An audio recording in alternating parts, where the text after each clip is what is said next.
সাত সকালে এখানে আসতে হয়েছে এবং কেওয়াজ একটা কি বিষয়? দোকান নিয়ে সমস্যা। এটা কাউন্সিলরকে বলা হলো, ওনারা 10টার মধ্যে কি কার কি কি আছে, এটা যেহেতু মিউনিসিপ্যালিটির জায়গা, এটি নিয়ে দেখা হচ্ছে, তারপর আইসি সাহেব এটা নিয়ে দেখা হচ্ছে। আমি বিকাশ, আপনারা দেখছেন গ্রামীণ সমাচার। সাত সকালে জলপাইগুড়ি দিনবাজারে রাস্তার উপর দোকানের সমস্ত ফল ফেলে দেওয়ার অভিযোগে দুই ব্যবসায়ীর মধ্যে ব্যাপক বচসা। বহু মানুষ ভিড় জমান এলাকায়। দিনবাজার সেতু সংলগ্ন এলাকায় যানজটের সৃষ্টি হয়। ঘটনাস্থলে জলপাইগুড়ি কোতোয়ালি থানার পুলিশ। আরও বিস্তারিত জানুন নিউজের পর্দায়। এই মালগুলো গোটান আপাতত, কোথায় রাখবেন দেখেন।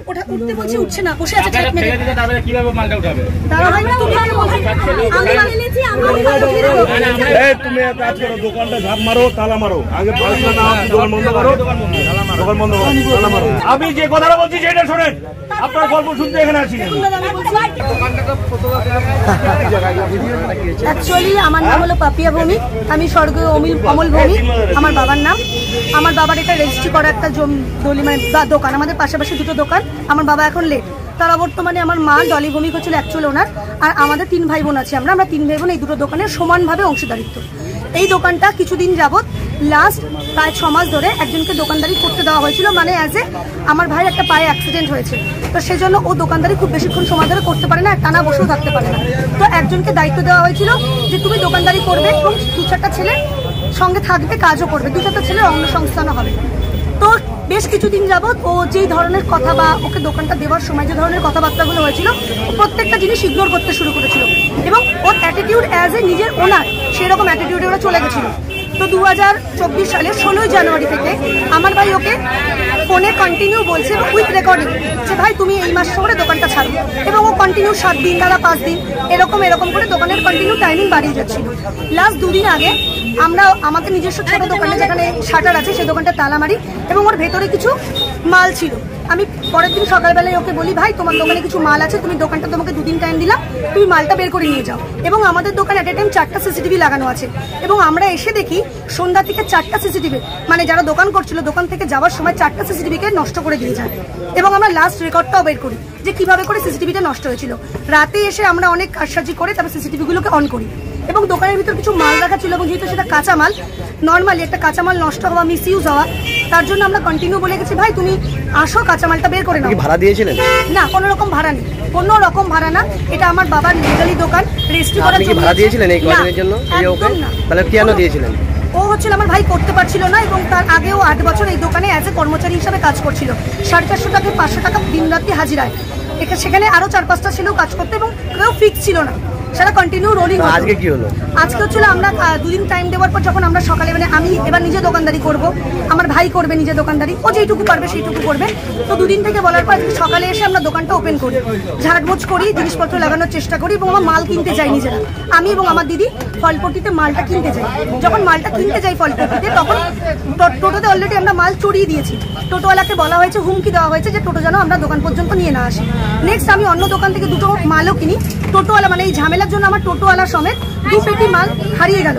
এসে দেখি অলরেডি জোর জুলুম করে ওরা মালটা দোকানের সামনে লাগিয়ে দিয়েছে এবং বলা সত্ত্বেও দোকান থেকে নড়ছে না এবং নানান ধরনের অন্য বাইরে দিনবাজার চত্বরে কিছু ছেলেপেলে কিনে আমাদের উপর প্রায় চড়া হওয়ার মতন অবস্থা এবং সেখানে নানান ধরনের কথা এবং নানান ধরনের স্ল্যাং ল্যাঙ্গুয়েজ ইউজ করা হচ্ছে। তারপরে আইসি সাহেবের লোক পাঠালেন, উনি আইসিএসআই স্যার আসলেন, উনি এসে বললেন যে আপনি মাল ফেলে দিয়েছিলেন? হ্যাঁ, আমি কয়েকটা মাল ফেলে দিয়েছিলাম। কেন? আমি নিজে হাতে বলেছি, আমি নিজে হাতে সামনে 2-4টা মাল ছড়িয়ে দিয়েছিলাম, কারণ কিছুতেই সরছিল না এবং দোকানের উপরে গ্যাস। এখন আমি চাচ্ছি যে আমার ভাই, আমাদের দোকান আমরা কোনো রকম বাইরের ছেলেকে দিয়ে করাতে চাইছি না। আমাদের দোকান আমরা যেটুকু পারবো। কোনো অভিযোগ দায়ের করেন থানায়? কোনো কমপ্লেইন করেছেন? হ্যাঁ, আমি দায়ের করেছি যে আমি চাইছি আমার দোকানটা আমি নিজে করব, আমি কোনো বাইরের ছেলেকে দিয়ে করাতে পারবো না। এটা কি ফুটপাতের পাশে রাস্তার ধারে? অবশ্যই রেজিস্ট্রি করা দলিল, যার দলিল আছে, ট্রেড লাইসেন্স আছে, এখন ট্যাক্স দেওয়া হয়, মিউনিসিপ্যালিটিকে ভাড়া দেওয়া হয়। অ্যাজ এ গভর্নমেন্ট রুলস হিসাবে একজন দোকানদারের একটা ব্যবসা চালাতে গেলে যে ডকুমেন্টসগুলো করা দরকার আমার কাছে প্রত্যেকটা ডকুমেন্ট। আপনি একজন ব্যবসায়ী বা কাউন্সিলরের আপনার ওয়াইফ, কি বলবেন? বলো, আমি খবর পেলাম কালকে রাত্রিবেলা, ওই 2 পক্ষকে ডাকছিলাম, যে মালিক সে আসছিল, কিন্তু তারপরে ওর কাজের জন্য চলে গেছে, আর কথা হয়নি। আমি রাত্রিবেলা বলছিলাম দোকানটা খোলা বসে নিয়ে মীমাংসা করে নিজেদের মধ্যে, যেহেতু সেটা 10 বছর ভাড়াটিয়ার কর্মচারীর গন্ডগোল। হ্যাঁ, ওরা বলছে ভাড়া দিই, এরা বলতেছে ভাড়া, মালিক বলতেছে ভাড়া নিই না, ব্যবসায় কাজ করে। ওরা বলে আমি দীর্ঘদিন ধরে আমরা ভাড়া দিয়ে কাজ করি। এখন পৌরসভার জায়গা না, ওনারা বলতেছে দলিল আছে।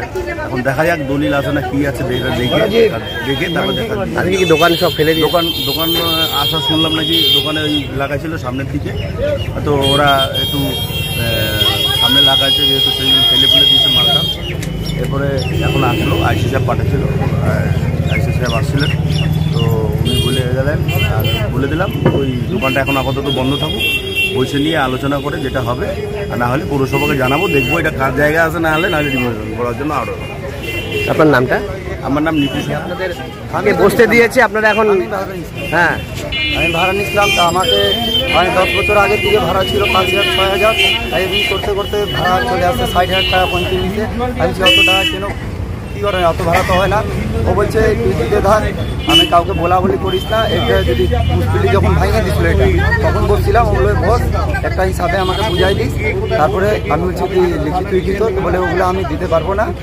তারপরে বলছে কি হ্যাঁ আমি তুই করতে থাক, যদি বেশি ঝামেলা মিটে গেলে তোর নামে করে দেবো জায়গা, এরকম বলছে। এর মধ্যে 20 লক্ষ টাকা মতো নিয়ে নিছে আমাকে, কোনো ডকুমেন্টস ছাড়াই? কোনো ডকুমেন্ট ছাড়াই। বললাম ডকুমেন্টস লিখিত দাও, বলে আজকে কি হয়েছে? হবে না, কাউকে দাও। আজকে মাল লাগাইছিলাম না, বুলেট টলে আসছে, মালটা সব ফেলে দিচ্ছে।